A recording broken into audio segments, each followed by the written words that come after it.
Welcome back to Behind the Brakes. It's RJ and I this week, and a couple of topics we're going to hit on. Some interesting things going on in the hobby, and of course, this is my favorite time of year, so we're going to talk about a couple of those things. I'm right there with you, Matt. Pretty excited to hit this up. Let's get into it.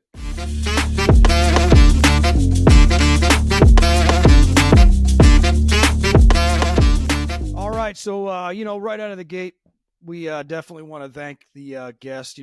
As we build this podcast, it's kind of a passion project, and we're learning as we go. Every day we learn something new, but we definitely want to give a shout out to the folks that jumped on with us, took a chance. So that was kind of important for me as we were kind of reflecting on this show. We had Boardwalk Breaks, first guy out of the gate, an awesome human being. And one of the things we want to ask is if you're listening to this, go in, check them out, jump on their shows, give them a follow, whether it's on Instagram, whether other platform, but Boardwalk Breaks. We had Shake, Emerald City Rips, awesome guy. And of course, last week was Blue Collar. What are your thoughts, RJ, about these guys? Yeah, big shout out to Yo Dooley as well, and Yep. Also Stuart Gray, NBA center from the heyday of the Jordan era, and Bird and all that fantastic stuff. Coming into this, like you're saying, just reflecting and kind of letting all of you guys know that listen to us. We didn't really, starting this off, we didn't really know where it was going to go or how it was going to go or who we're going to get on, right? And we've seen a lot of love and, just kind of camaraderie within the community of people wanting to help us, which is amazing because we want to hear stories and we want to help get your story out there. So yeah, we wouldn't be anywhere without you listeners and also without, the amazing guests that we've been having on. But I'm pretty blown away by, just on the breaking side, we've done it all. We've sold cards on eBay. We've, break cards. We've done single shows. We've kind of done everything. And that's when we started this, wanted to pick other people's brains to get like tips and tricks and how'd you do it and where you're going and all these things. That's just an interesting story side. And I've just been blown away with everyone's story and kind of coming together and seeing where they started from. And it really is I can do that. I saw them do that. I can do that. And you can't start anything unless you start, right? You have to start. So you got to go. Yeah. Yeah. It's been awesome. One of the things for me, I'm not sure what I like more, talking to everybody or the research and getting to know these guys. The calls we have beforehand, getting to know them. And the thing that I think you kind of pointed it out is people are willing just to help. We're like, hey, listen, we're just getting off the ground. We've only got a couple in the bag. And they're like, all right, let's do it. Sounds like a blast. And people they're so just kind and they get it. They're like, yeah, we all started somewhere, and who doesn't love talking about cards, right? Cards, collecting, selling, like all that stuff that encapsulate the entire hobby itself, right? It's like going to a card show. The same thing too. You're looking for a deal, but at the same time, you're willing to help out, someone if they're like, oh, I'm looking for this one card in my entire, collection that I need. You're like, oh, I just saw that like 3 rows over, man. It's right over here, So yeah, absolutely. And some of the comments we've received, whether it's on YouTube or Instagram, TikTok, wherever they're giving us comments like, hey, we love your show. But the cool thing is they're jumping on to listen because they like the guys we have on. They're like, hey, I love that guy's show. Boardwalk Breaks, or whether it's Shake or any of them, Yo Dooley. They like, hey, we came in because we like that guy particular, but we love what you guys are doing. And the feedback, the comments have been great. So that's really cool. Because when you do something like this, you don't know what you're doing. We're, at least I didn't. What are you talking about? I know everything I'm doing at all times. Yeah, right. So diving in and seeing those comments, it feels good, and people kind of giving us a shout out. But I really like the feedback and like the engagement that people are having. I had a guy reach out, commented on one of our shows and said, hey, if you guys find any Dallas Cowboys cards, I'd love to grab them from you or whatever. Of course. I mean, that's kind of cool. So if somebody else sees that comment, they're going to dive in. And you and I have talked about this, kind of building a community is what we really want to do, to where, that guy's looking for one card. What was it? Blue Collar. He was missing the C in that patch collection. Oh, yeah. And the community kind of came together. His wife, I think, dove in and jumped on eBay and found it for him. But that's the kind of stuff that I like. That's really been a lot of fun. And I don't know, RJ, you and I haven't talked about this. We talk all the time, but I'm not sure if you saw what Blue Collar is doing right now after our show. What's that? Okay, so he's got a giveaway. And actually, this is a good plug for him right now. So if you're listening, I think it ends on the 14th double check me, jump onto Blue Collar's pages, whether it's Instagram or TikTok. He's got a Brock Bowers silver rookie card he's giving away. He's going to randomize. You have to follow him and you have to like his videos and comment on his videos. And then he's going to take everybody that meets those criteria, put them into a randomizer, and he's going to videotape it. And he's going to give away, I think it's like a $40 or $50 Brock Bowers rookie card. Super cool. So please, Awesome, yeah. if you're listening to this show, go jump on Blue Collar's pages, give them a like, and you might score a cool card, but you'll never go away from Blue Collar again. You'll get in there. His shows are incredible. So you'll get another opportunity to grab cards, because that guy gets collections and he sells them at $1. And this is not a joke. He starts everything at $1, and it's incredible. So yeah, I don't know if you saw that, but super cool. We're not eligible, I don't think, but maybe we should give it a shot, right? Employees and family of employees, no. If you're listening, Blue Collar, come on, man. Actually, I did receive my package the other day from the Breakery, and the thank you so much. It was very awesome with the stickers and a couple others thrown in, and the note saying thanks for having us on. So that goes back to the community side, right? Like, it's like everyone that we've spoken to so far, great guests, and I want to, 6 months, 3 months, whatever it is, like check in and be like, all right, let's hit it up again. Like, where have you expanded? What have you done? What have you learned from last time, right? Because this is the type of business with dealing with card collecting and especially selling, right? Because even if you hit cards that aren't necessarily talking to you, you need to kind of flip those to make that money back to, purchase the things that talk to you or for your business, right?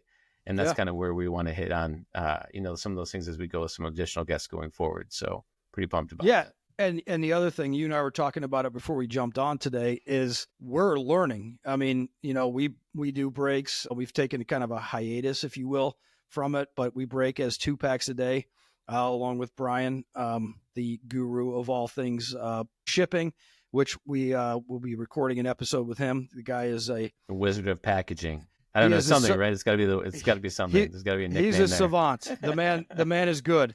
In fact, don't get in the way of Brian packing, because he'll give you that look like you're not doing this right. Get away. But one thing that I've learned, and I think you would agree, is the word consistency. We're hearing from every guest. Yeah, it's just and I want to call it a grind, because everybody loves the hobby, but you got to be consistent, and you just got to go at it. You're not going to make $1 million your first month.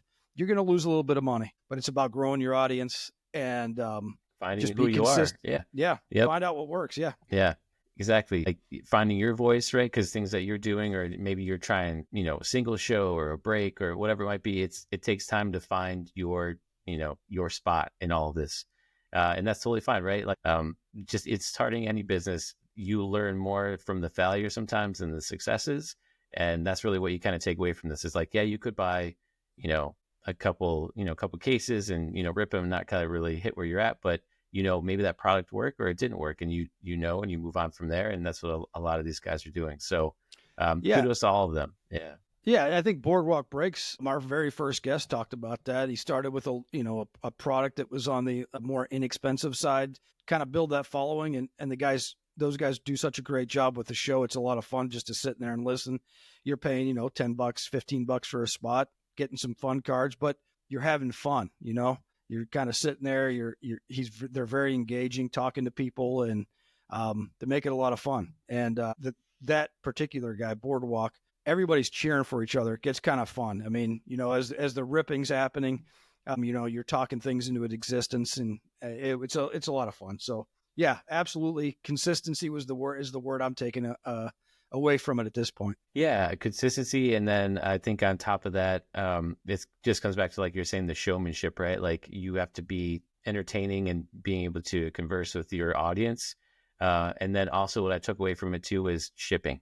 Like, everyone is really big on shipping. Like, it's that whole, hey, they're spending their hard-earned money with you and being with you, during that time when they could be doing other things. So the least you can do is be good on your customer service side, right? So you come in, you have a great show, you're friendly, and then you turn their card or package out as soon as you possibly can. Because who doesn't love a mail day, right? You come back from the post, the box, and you just got like arms full of packages, and you're just like, okay, I'm either yeah, what did I order again? Yeah, you know it's funny because there's a couple of days a week where I'll tell my wife, "Hey, I'm going to go get the mail," and she knows Yeah.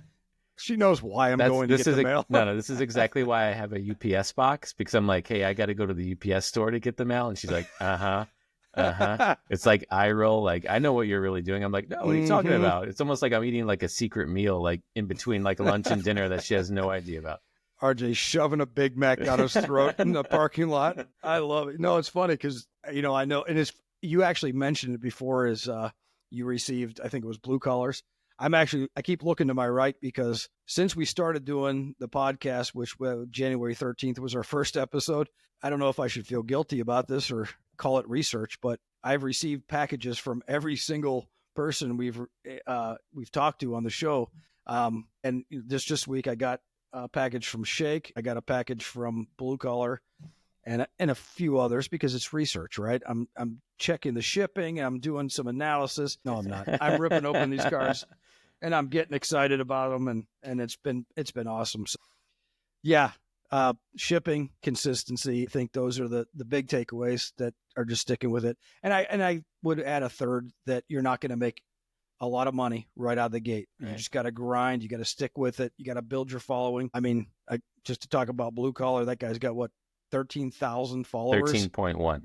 13.1. Although right now it's probably more than that because his episode was last week. But anyway, just a lot of fun. It's been a blast. And again, thank you everybody for listening. It means a lot to us. We just enjoy talking about cards. In fact, RJ and I were on before I hit record and started doing this. We probably could have just kept talking all night, but it's truly, we enjoy this from different perspectives, and it's a lot of fun to bring it to you. So let's pivot if we can, RJ. We live in Arizona, Phoenix, Arizona. So the Cactus League is going on. This is my favorite time of year for a lot of reasons, and I'll list them out, and then we'll get into some specifics on spring training. But right now you get March Madness getting ready to start. I mean, it's just a great time of year. So, I get my bets in. A little plug for myself there, and I'm not doing very well this year. You've got spring training, of course, here in Arizona. That's, can't beat that, the excitement of the season coming up. And maybe we should maybe have an episode where we pick Rookie of the Year and World Series teams, RJ. We have a little gentleman's bet for when you buy me a steak dinner at some point. Whoa. You're already assuming that you're winning? Okay. Yeah, I am. And then, of course, I'm a big F1 fan. The season starts so I guess when this episode comes out, it'll be this weekend that season starts. I'm completely stoked about that. A lot of changes MLS there. just kicked off recently. The NWSL is kicking off again pretty soon here. Like it's the season of giving on the sports side. Just so much stuff going on. It's really exciting time. The NFL draft's coming up, so people will be chasing the rookies and who's going where, who's doing what. So it's an awesome time of year. But you went to a spring training Giants game the other day, and I were talking about autographs. So you were talking about something that's kind of a barrier to autographs now. So what did you see when you were out there? Yeah, so we did the White Sox versus Giants game because my Brian that sits with us, my brother-in-law on that one, and my wife are both White Sox fans. Yeah. So, God bless him for that. I'm a Yankees fan, and unfortunately I don't get him out here with the Grapefruit League. But so, hey, the White Sox are my secondary team for the most part. But we went to the Giants because I love the Giants Stadium. Like out here in Arizona, it feels like Wrigley back in Chicago. It's very small and intimate, and it has just this, the brick feel. Just very like it should be something out of the like 1930s. Yes. But yeah, I just noticed because I keep going into. It's really funny over the intercom while we were walking the concourse. Over the intercom, the announcer comes on. It's like, and Top Series 1 is available within our gift shops. And I'm just like, yes. And RJ turned around. I'm like, well, maybe. I decided not to because I'm just like, it's going to be messy. I don't have any, sleeves or top loaders or anything. And, but yeah, I went back to the autograph side. Hold on a second. Hold on. I'm sorry, RJ. I don't want to cut you off. No, it's all good. But I can hear this. The announcer's like, oh, hey, there's RJ.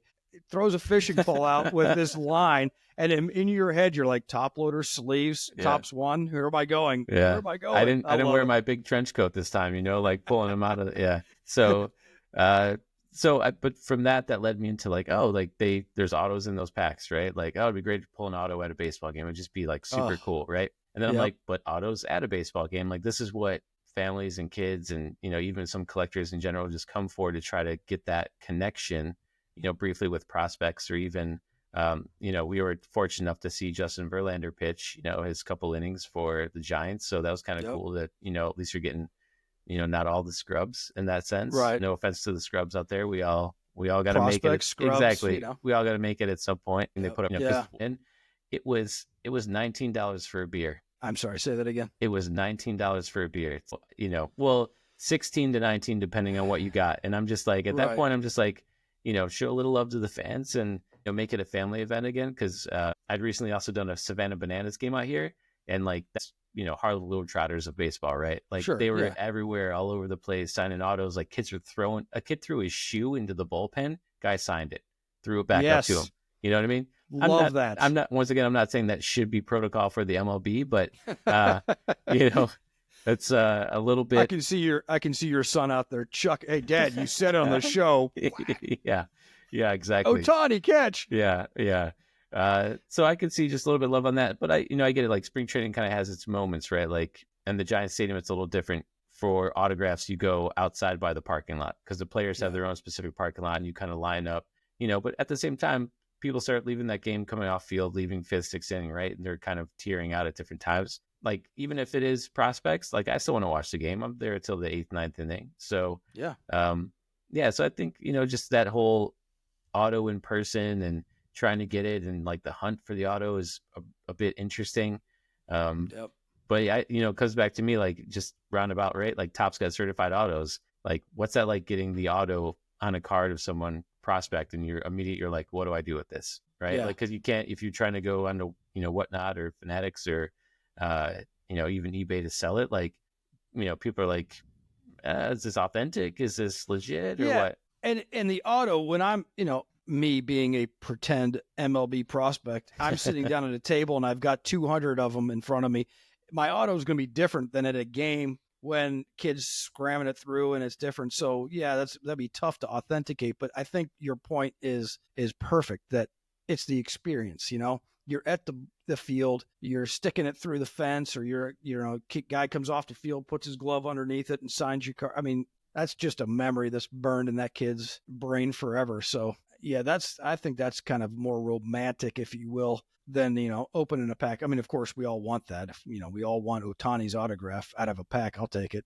He doesn't have to sign it for me. But yeah, I mean, I think that's kind of a excitement there. You go to the game. Yeah, I guess that's the difference, like you're saying, right? Like, if you're not just a reseller, right, and you go there and you get the auto, it's probably like a 99% chance you're keeping that auto for like the rest of your life because you got it and this, it happened. But if you're there and you're like, I've got a stack of 40 cards to see who I can get, I totally different, sphere on that. But it was just interesting. Let me ask you a question, RJ. I'm going to try to think of a player that you'd be interested in getting. All right, let's say Jason Dominguez. All right, so you go to, of course, you're not doing it here, and I get that. So we'll just wave that off. They come out here, they come into Scottsdale for a game. Is there a point, like let's say you have a 1 of 1, you have a 1 of 5, 1 of 10, and go on and go on and go on, and then a base. Would you have him sign any of the numbered cards, knowing that it may or may not get authenticated, and you may have just destroyed? I'm going to guess you wouldn't do the 1 of 1. Or maybe you have him sign it and you take a picture as he's signing it in a video, and that goes along with that story for you. What would you do there? I think, good question. I think I would roll the dice. Yeah. Would you? Oh, I think so a little bit, but like I've actually, some of the stories I've heard is, like for a lot of prospects for their Bowman Chrome, like their first, like they won't like autograph some of those. Like some will kind of keep them and they'll autograph it specifically for like their parents. So like they're like legitimately is a true 1 of 1 out there that they know I've only autographed this one card one time and I gave it to my mom and dad because I finally made it. Right. Yeah. Like how cool would that be to be in that position where like you are now part of a product, and get to kind of share that moment with your family, which is awesome. But yeah, no, I think I would take the chance because there are some grading companies that do authentication, off of like JSA, right? Will totally do an authentication. Like I've got a a Giants team signed helmet that I've never had authenticated, but like if I was going anywhere, I would send it over to them because they're going to check every signature and make sure it's all good to go for resale. So, and I realize my example was poor because you're a Yankees fan. I mean, to the core. So maybe I should have picked a different team and a different player. But yeah, I was thinking about that today. I was like, okay, I mean, I have a one of you, but maybe the player turns to you and goes, "Hey, dude, I'll buy this off you." But yeah, but this is what's crazy, right? Because of like you're sitting there, like things happen in spring training, right? Like you kind of keep up on the news of like, oh, trades and signings happening. But then you're at the game and you're like, oh yeah, all right, that guy's totally on a different team, right? Like I didn't realize he signed with them or whatever that might be. And then next thing you know, you look over and you're like, oh hey, the Giants, Matt Williams is the third base coach. Okay, well he played for the White Sox at one point. Okay, also at one point during the strike season, he actually was on pace to beat the home run record, and then they went on strike. So like you like things like this. You're like, if I had a Matt Williams card from the '90s, like I should have brought that, and I should have seen if he would totally sign that thing for me. You know, like the things that you don't think of, right? Like because of the amount of players that are on the bench, especially during spring training, and coaches that are there to kind of help. But yeah, at that point, before the amount of research before the game you're doing, okay, it's a spring training game. Who's playing and what cards should I take? Yeah, that I just want to know, how do I become a bat boy? Just one game. Just one game? All right, so if you're listening out there, RJ wants to be a bat boy. I don't know if that qualifies. I'd be Batman. I'd be Batman. I'm Batman. I don't know. The camera pans into the dugout, and RJ's drinking a beer, and the coach is like, "Hey, dude, you got to get the bats." I'm just hanging out in here. Come on. No, Yeah. I mean, so yeah, I haven't been to a game yet. My corporate life is kind of stymieing any kind of adventures like that. But I need to get out there before this ends. But hey, you know what? I said it as a joke. Call it now. Who's winning the World Series? 2 teams in the World Series, and who's winning? Go. Well, obviously, it's the Yankees are winning in 6. Okay. Obviously. But I want to see it. I want to see a rematch. Yankees Dodgers. I want to own them. Own them. He's not joking. All right, I'm calling it now. And if you laugh at me, we're gonna have words. All right. It's gonna be the Padres and the Orioles, and the Padres are winning the World Series. Maybe one of those is right. The Padres, I mean, last season, right there, saying the Dodgers and Padres was essentially the World Series matchup. So I could see it. I don't know, man. The Dodgers are just a steamroller. I know. And it really, to me, it's still with the American League. It's coming out of the AL East. It's just what it is. Oh yeah, Seattle might have a chance. Their pitching is like really good, but they just won't spend on hitting. I am so glad you said that. Did you hear what Justin Turner said about the Mariners? Did you read that article? No. Oh my goodness. Where did he go? He went to the White Sox or the Cubs. Justin Turner just signed a 1-year deal, $6 million. I don't know. But he said this is the best pitching Seattle. He's talking about Seattle. He wanted to come back, and he was devastated that their ownership didn't go get one bat. He said all that team needs is one bat. He said it is the most dominant pitching staff in Major League Baseball, hands down. They only needed one bat, and they didn't do it. And then, of course, now he's with a Chicago team, and I apologize. I don't remember who it is, but it was an awesome thing. He said that team is incredible, and they only need a bat, and they didn't go after it. And so he was disappointed. So I'm glad you said that about Seattle. But yeah, I'm calling it now. Padres, Orioles. Now, of course, I would be very happy for the Yankees, but I had to go different from you on both. And I will not say the team from LA's name. I just can't do it. I can't do it. They shall be not named. They shall not be named. Yeah. But although it's kind of hard not to because, Ohtani hit a home run on his first at bat in spring training. It's ridiculous. Yeah. The guy is just incredible. Is he pitching this year, by the way? I don't think he's quite there yet. I think he's still on rehab, but I don't know. At this point, with all that money they dumped into him, like, don't ever pitch again. If Kershaw's kind of anchoring your end, maybe like don't pitch him. Like, why bother? You've got all these people coming over to step in that role anyways. So yeah, he doesn't need to waste his time.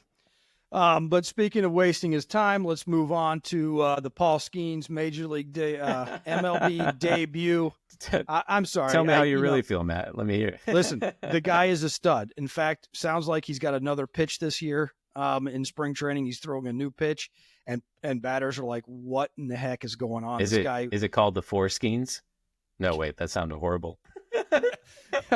I'm not editing that out, but we know what you meant. No, I don't know what it is. Some sort of a backdoor something or another. But Pitt and batters are like, dude, the guy was impossible to hit before, and now he's got another pitch. What the heck? But for me, the guy's still brand new. I mean, I don't know. Yeah, well, that's the thing, though. His arm's not trashed yet. I mean, it just even Barry Bonds the other day saying, like, yeah, I could still hit. I could hit right now at the age of 60. And I'm like, okay, wait a second. We got Paul Skeens, who's like consistently throwing, 3 digits over here. Yeah. So maybe you could. I don't know, but probably. Yeah. Probably. But so yeah, his debut patch, we all know the controversy. We're not going to get into that because honestly, we don't know. It is what it is. It has been found. And I think you found it closes out, that auction closes out on March 20th. So I can't do public math, but that's what, 10 days away or so? Yeah, 12-ish. 12-ish days away. What's that, the bid right now? So right now it's at an even $500,000. With 50, is that all? Yeah, with 55 bids. Have you bid yet, or are you holding out till later? I'm a sniper. I come in right at the end. Hey, we all know about that on the whatnot, right? Just come in there at the end and snag it. But man, that's a lot of money. It's a lot of money, $500K. So all right, let's say, if you're the kid that got it, are you? I think we talked about this before, but it's been a couple weeks. What are you doing with it? Private selling it, giving it to Golden? Yeah. You're welcome, Golden, for the shout out here on the Behind the Brakes podcast. I would actually give it to Fanatics, where it's currently listed with, because they're doing a fantastic job. I love it. Yeah. No, they are. I mean, they have it all set up, right? They have the whole story, and it gets journal, and they've got so it's not just like item and bid. It's like, hey, here's a part of history, right? Because what you're really hoping for is this guy to be a multi-Cy Young and MVP and all these things, right? That that you really hope someone young could be, especially on this stage, right? Yeah. Throwing how he does, and with how much people can get pretty hurt with their arm injuries, and I don't know. Yeah, no, I certainly don't hope that happens. I want the guy to be like dominant. I just want to see awesome baseball, right? That's it. Right. I want to see him on Ellie Cruz, go at it, who's gonna win, right?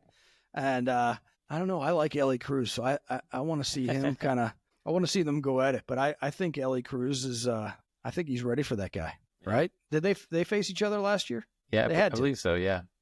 Yeah. I don't know. I know $500K is a lot of money for a card. However, $400,000 is not a lot of money for this guy. Actually, well, wait a second. Just to back up 1 second, though, on the $500K, with 12 days left, you could put a bid in right now, and then you could say, you know what? I put a bid in on the card. I didn't win it, but I put a bid in on it.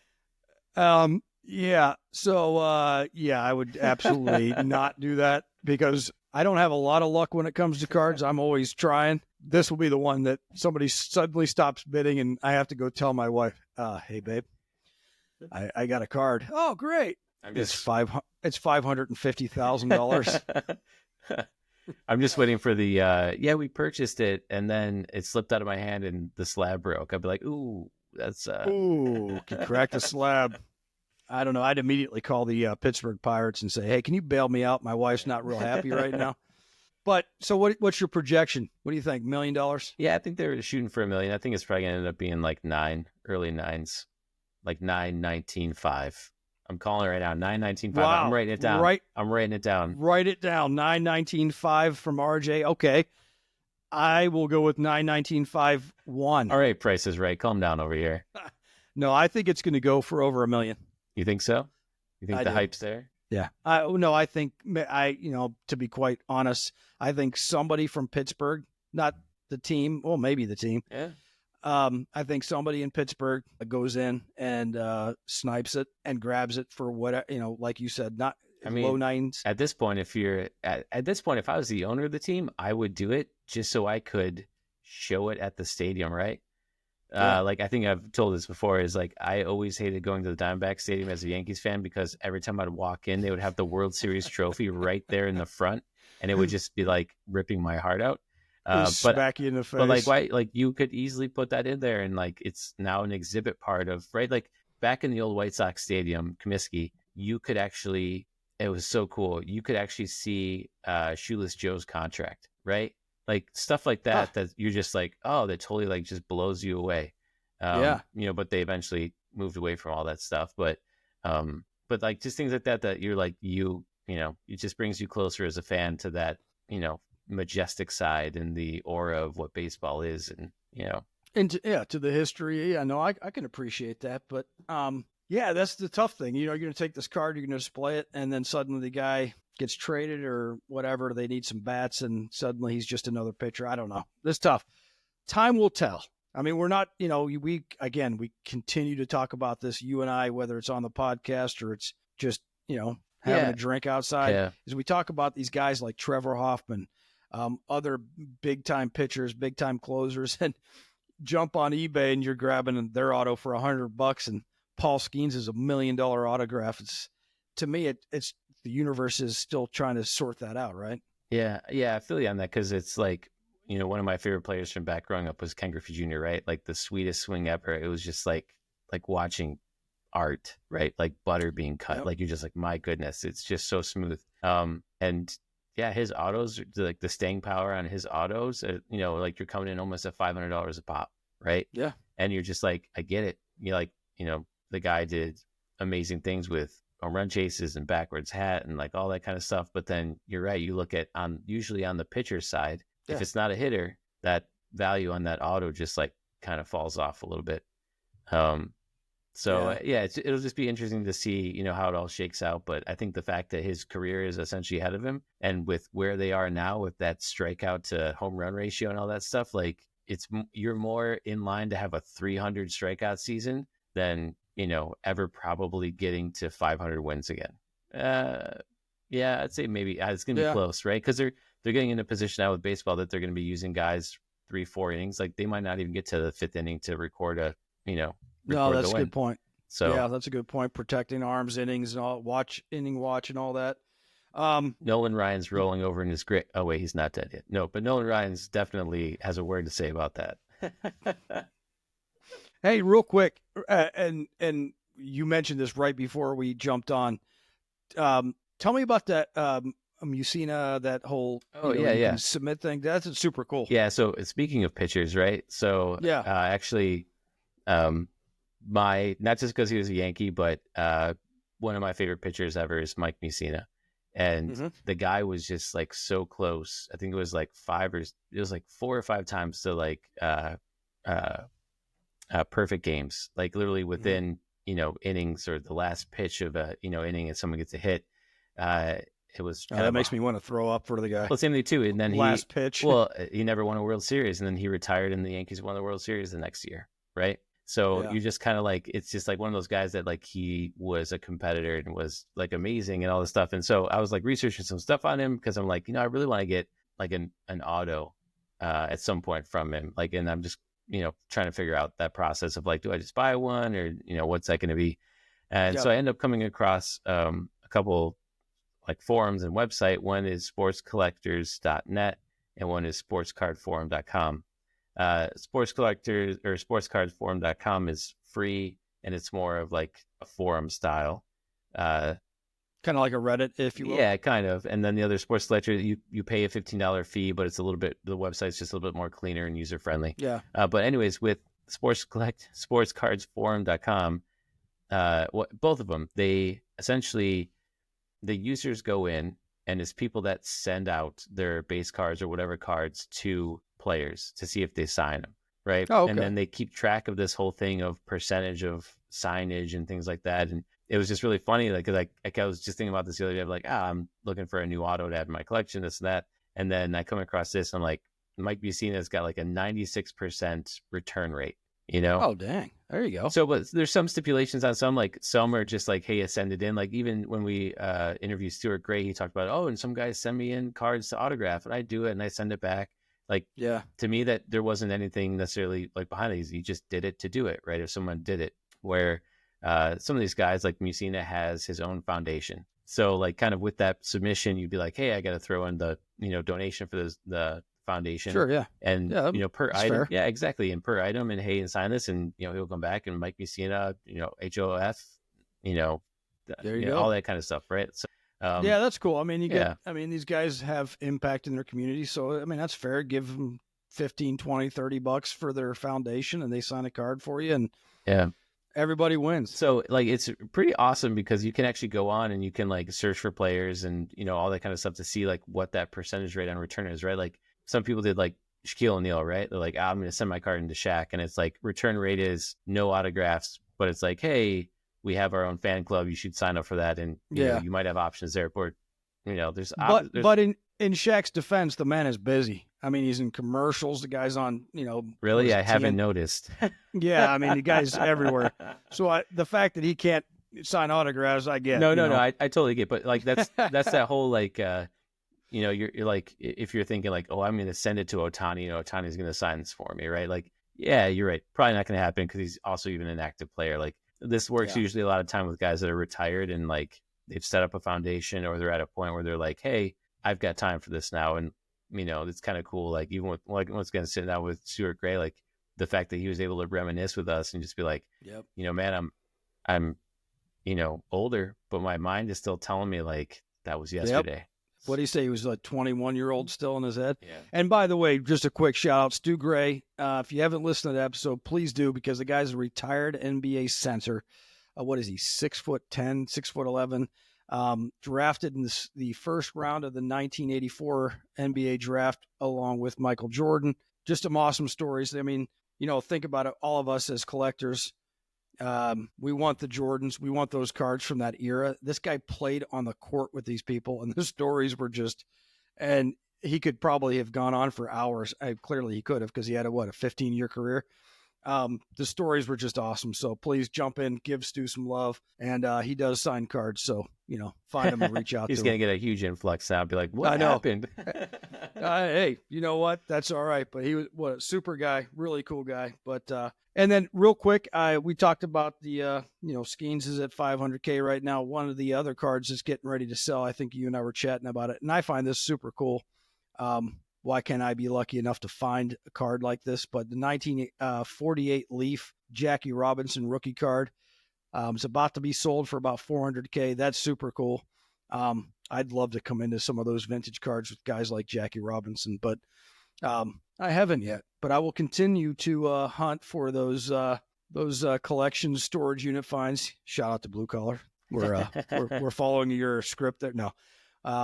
But a lot of fun to check this stuff out and, staying up on the latest, the card news. It's super cool. What else, RJ? What else are you saying before we shut down for this episode? I think that's kind of it on some of the topics I wanted to touch on. Otherwise, I know we're going to be doing a short video that you guys will probably get as some bonus material. We just got some submissions back from PSA and SGC. Not too crazy, just some stuff that we kind of threw together to see, how it would come back. And it finally has arrived. So, just keep an eye out for that. Yeah. Yeah. RJ's temperament right now is not actually accurate, because I think it's been sitting in his house for 2 weeks. And we haven't been able to... We have a Cheerio out of 10 in there, and I am dying to see what this grade is going to be. So it's going to be a 10. Cheerio out of 10. Is it Cheerio? Yeah, it's Cheerio. Is it Merrill? Yeah. See, we submitted so long ago. I don't even know what cards I submitted anymore. So I'm going to be like shocked and awed, like, every time. We actually submitted that card when Cheerio was in the 8th grade, and we're still waiting on it to get it back. No, that was a die cut or something like. Geez, you're right. It has been quite some time. It was a die cut out of 10. Yes. Yes, and there's a 1933 Eddie Collins card in there from that storage unit that we grabbed. Yeah. There's some good stuff in there. I'm pretty stoked to see it. But you're right. We will be some bonus material. We have some bonus material from Emerald City Rips, which is pretty cool because that guy had stories for days. Awesome guy. Jump in and follow those guys. Please do it. But appreciate it. This has been a fun time, RJ. As always, we always have a little fun about it. But until next time, next episode, F1 season starts in about a week. And, I'm going to be selfish right now. I'm really, really excited. Lewis Hamilton's is with Ferrari this year. It's going to be a very competitive So we've got P1 Castle coming on our next episode. And my God, this guy is just something else. So, a little teaser there. If you want to get ready for that episode, check out what P1 Castle's doing on Whatnot and on Instagram. The guy's just crushing it. So really excited to get him on here and have a chat about what he's doing. And of course, talk a little F1 because, you got to do it. Right? Yeah. All right. Yeah. Well, thanks everybody for giving us a listen, and we'll see you next time on Behind the Brakes. Thanks for listening to Behind the Brakes. We appreciate you being here with us and helping us grow this community. You can find us on Spotify, Apple Podcasts, Amazon Music, iHeartRadio, and YouTube. Make sure to like, follow, or subscribe, and we'll see you for the next one.